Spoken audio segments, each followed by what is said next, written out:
It was a quiet autumn morning in one of New York's richest neighborhoods when the scream echoed through the massive glass mansion like a gunshot.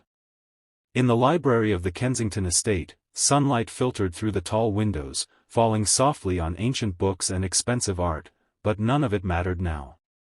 Slumped over a polished oak desk, 17-year-old Liam Kensington, the only son of billionaire tech mogul Marcus Kensington, lay unconscious, pale as a ghost, his body trembling. A notebook had fallen from his hand, and his thin fingers, once full of strength, now curled helplessly like wilted petals. The cancer had returned, more aggressive than before, and it chose this moment, while he was studying for his college entrance exams, desperate to make his father proud, to strike with all its brutal force. No one expected what happened next. Because the person who would change everything wasn't a doctor, a therapist, or a scientist. It was the Black Maid, a woman who had silently mopped the marble floors for months, with sorrow in her eyes and a secret in her heart. Backhand index pointing right. If you believe in kindness, second chances, and the quiet miracles hidden in everyday people, please take a second to like, comment, share, and subscribe to our channel, Rappel of Hope. You never know whose heart this story might touch, or whose life it might save. Liam had been diagnosed with leukemia 3 years ago. At first, it was caught early, and with the best medical care money could buy, he went into remission. But the cancer returned, this time in the middle of his senior year. His mother had passed away when he was just a child, and with his father always away on business trips, Liam had spent most of his life surrounded by staff, private tutors, and the sound of his own silence. Still, he was brilliant. Despite the pain, the chemotherapy, and the exhaustion that came in waves, he pushed himself harder than anyone. He wanted to make it to Harvard, not because he craved the prestige, but because it was his mother's dream. Her voice echoed in his memories even now, telling him that he could change the world with his mind and his heart. But lately, the pain was getting worse. His body was growing weaker. And on that morning, as he tried to review calculus formulas through blurred eyes, his body gave out. The paramedics were called, and chaos erupted. Staff ran in every direction, trying to follow protocols. But someone was already at his side before the sirens even reached the gates. Her name was Mabel, the quiet black maid who'd been hired just 3 months ago. No one knew much about her.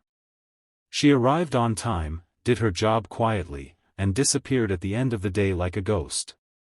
She rarely spoke unless spoken to, kept her eyes down, and worked with a kind of gentleness that felt both comforting and sorrowful. But what no one knew was that Mabel had once been a pediatric oncology nurse, one of the best. She had left that world behind after losing her own son to cancer 2 years earlier. The pain had been too much. She couldn't bear another white hospital wall, another child slipping away while she stood helpless. When Mabel saw Liam's body collapse, she didn't hesitate. Something in her heart broke open, and she ran, faster than she thought she could move. Kneeling beside him, she placed a hand over his chest and whispered his name. Her touch was firm but motherly. She tilted his head, checked his pulse, and began basic emergency procedures before the EMTs arrived.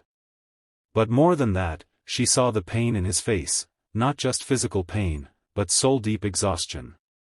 And as his lashes fluttered and he came to briefly, he looked into her eyes with something close to terror, the kind of fear only someone fighting for their life knows. In that moment, she didn't see the son of a millionaire. She saw her own boy again. And something in her spirit awakened. From that day on, everything changed. Liam survived the fainting episode, but the doctors warned that his condition was deteriorating faster than expected. The treatments were no longer working. He had maybe 6 months, they said. Maybe less. Marcus Kensington, who had flown in from a summit in Tokyo, stood by the hospital bed, stone-faced and tense. He didn't know how to comfort his son. He only knew how to build empires, not soothe broken hearts. But Mabel, she did what no one else had dared. After her shift ended that night, she stayed. Quietly. Sitting in the corner of the hospital room, humming a song, the same lullaby she used to sing to her son. And though Liam barely spoke, he listened. He didn't ask her to leave. In the days that followed, Mabel began coming earlier and leaving later. She brought him fresh soup in thermoses, sometimes a new book, or a handmade prayer bead bracelet. Slowly, Liam began to open up. He confessed that he didn't want to die without ever living. That he was tired of being a project, a patient, a burden. He was angry, scared, and more alone than he ever let on. Mabel listened without judgment. She told him stories of her son, how brave he was, how he smiled even on his worst days, how he taught her to find joy in the darkest moments. And then she said something that changed Liam forever. She said, "Sometimes, healing isn't about medicine. It's about memory, music, love. It's about choosing to see life, even when it hurts." Something clicked in Liam after that. He began to smile more. He asked Mabel to help him paint. They brought canvases into the library and turned it into a studio. For the first time in years, Liam laughed until he cried. He even shaved his head fully and painted it with flowers and stars, saying he wanted to carry beauty on the outside, too. Marcus saw the change and didn't understand it. How could a maid, a woman he'd barely noticed, bring such light into a dying boy's life? But one evening, he watched from the hallway as Mabel and Liam danced slowly to a jazz record in the study. Liam was weak, barely able to stand. But he was glowing. Smiling. Alive. That's when Marcus felt something in himself crack. He hadn't cried in years. That night, he did.